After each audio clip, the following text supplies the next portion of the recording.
તમે એક સન્માનનીય વ્યક્તિ ગણાવ અને તમારે આ લોક સાહિત્યના ધબકારાને સમાજ સાથે વણવાનું કામ કરવાનું.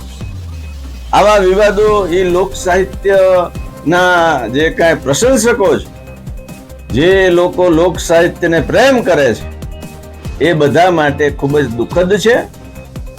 સમાજને સંસ્કૃતિથી જોડી રાખે એ લોક સાહિત્યનો અમૂલ્ય વારસો આપણને કાગબાપુ છે, કાનજીબુટા બારોટ છે, ભીખદાનભાઈ ગઢવી છે, કલાકારોમાં પણ કેટલા દમયંતીબેન, પ્રાણલાલભાઈ, દિવાળીબેન, શાહબુદ્દીનભાઈ, ધીરુભાઈ સરવૈયા સહિતના આવા અનેક નામો છે. અને છેલ્લે કીર્તિદાન ગઢવી. આ બધાએ પોતાની એક સાહિત્ય કલાકાર તરીકેની એક ઇમેજ જાળવી રાખી છે. બિન વિવાદાસ્પદ રહેવાનું મોટે ભાગે એમણે પસંદ કર્યું છે. ત્યારે લોક સાહિત્યના આ ઉગતા કલાકાર, આ દેવાયત ખવડ, એ લોક સાહિત્યની સંપત્તિ છે કે લોક સાહિત્યનો બોજ છે? આવા સવાલો એટલા માટે ખડા થાય છે કે વર્ષમાં 2-3 વખત તો એમની બબાલ કાંઈક ને કાંઈક સોશિયલ મીડિયામાં ચાલતી હોય. ભાઈ યુવાન દેવાયત ખવડ એક સારા કલાકાર છે. એમને જે લોક સાહિત્ય પીરસવાની જે રીત છે એ સારી છે, લોકોને પસંદ આવે છે. એક કલાકાર તરીકે એમનું જે એક આખી વાક છટા છે બહુ સારી છે. પરંતુ જે રીતે એમનું હવે વિવાદો જે રીતે વારા ઘડીએ સામે આવી રહ્યા છે, એટલે એના જે સાહિત્યક રસિકો છે કે એના જે ફોલોઅર્સ છે, એમાં થોડીક ચિંતાની તો લાગણી ફેલાઈ જવા પામી છે. આ લોક સાહિત્યકાર એવા દેવાયત ખવડ શા માટે વિવાદમાં આવે છે, કેમ વિવાદાસ્પદ છે, આવો જાણીએ આ અહેવાલ.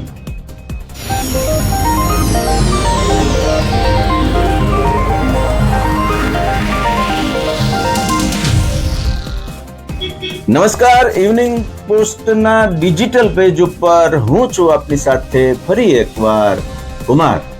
બહુ સરસ રસાળ શૈલીમાં દેવાયત ખવડ પોતાની લોક સાહિત્યિક વાતો રજૂ કરે છે અને એમાં દેશભક્તિ, જોમ જુસ્સાવાળી વાતો, અને એ લોકોને બહુ પ્રિય પણ આવ્યું અને બહુ ટૂંકા ગાળાની અંદર આ યુવાન લોક સાહિત્યકાર લોકોના મનમાં વસી ગયા. પરંતુ જેમ જેમ કહે ને કે ભાઈ જેમ જેમ એને પબ્લિસિટી મળતી ગઈ, પ્રસિદ્ધિ મળતી ગઈ, એમ એમ થોડાક છકી ગયા હોય એવા બનાવો પણ આવ્યા. રાજકોટમાં પણ એમને હુમલાઓ કર્યા અને એમની ઉપર કેસ થયા અને જેલવાસ જેવું પણ થયું. એ સિવાય પણ બ્રિજરાજદાનભાઈ ગઢવી સાથેનો એમનો જે સોશિયલ મીડિયા વોર, અને એ પણ ખૂબ ચર્ચાસ્પદ રહ્યું. ત્યારબાદ હમણાં જે રીતે અમદાવાદમાં આ બનાવ બન્યો છે, અરે ભાઈ દેવાયતભાઈ ખવડ, તમારી સાથે આવું કેમ થાય છે? સાહિત્યિક અમૂલ્યનો વારસો જે છે એ તમે વિચારો તો ખરા કે ભાઈ ક્યાં ક્યાં કાગબાપુ છે ને આ બધાની એક તમે વારસો છો, અને લોકોને આવું હજુ સાંભળવું ગમે છે. સમજી લેજો, લોક સાહિત્યની જે એમ જોમ જુસ્સાભેર વાતો અને આપણી સંસ્કૃતિને જે રીતે તમે લોકો જકડી રાખો છો, લોકોને સારા માર્ગે અને સાચું શું છે એ બતાવો છો, આપણે શું છે એ પણ તમે બતાવો છો. ગમે છે ભાઈ, તમારી લોક સાહિત્ય કહેવાની રીત છે એ ગમે છે.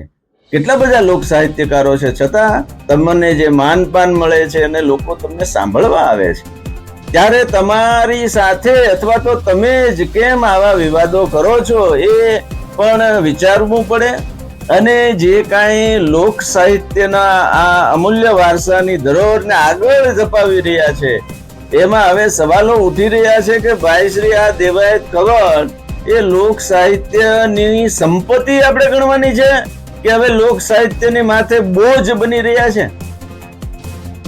આપણે આશા રાખીએ કે દેવાયત ખવડ જે છે એ હવે વાદ વિવાદની આવી બધી વસ્તુ જે છે એ કલાકાર તરીકે પોતાના સંપર્કો, ફોલોઅર્સ કે જેને ઓળખતા હોય અને કે બીજાના કોઈને ખીલે કૂદતા હોય તો એમણે હવે સમજી જવું પડશે કે ભાઈ લોકો તમને કલાકાર તરીકે માન આપે છે અને લોકોને તમે ગમો છો. આવું ન થવું જોઈએ ભાઈ. એનું કારણ છે કે સાહિત્યક જે બાબતો જે છે એનાથી જ તમારી પ્રસિદ્ધિ છે. અને સમજી લ્યો, આ અગાઉ પણ અનેક એવા લોક સાહિત્યકારો કે કલાકારો કે જે કાંઈ છે એ આવીને જતા રહ્યા છે. ફોલોઅર્સ જે છે કે આપણા પ્રશંસકો જે છે એમાં આનાથી નારાજગી ઊભી થાય. તમે એક સન્માનનીય વ્યક્તિ ગણાવો અને તમારે આ લોક સાહિત્યના ધબકારાને સમાજ સાથે વણવાનું કામ કરવાનું છે. આવા વિવાદો એ લોક સાહિત્યના જે કાંઈ પ્રશંસકો છે, જે લોકો લોક સાહિત્યને પ્રેમ કરે છે, એ બધા માટે ખૂબ જ દુઃખદ છે. અને આ બાબતે આપણે આશા રાખીએ કે દેવાયત ખવડ હજુ પણ ગુજરાતની, ભારતની સંસ્કૃતિને સારી રીતે આગળ ધપાવશે અને બિન વિવાદાસ્પદ રહેશે. ઇવનિંગ પોસ્ટ ચેનલને આજે જ લાઈક કરો, શેર કરો, સબસ્ક્રાઇબ કરો. આભાર.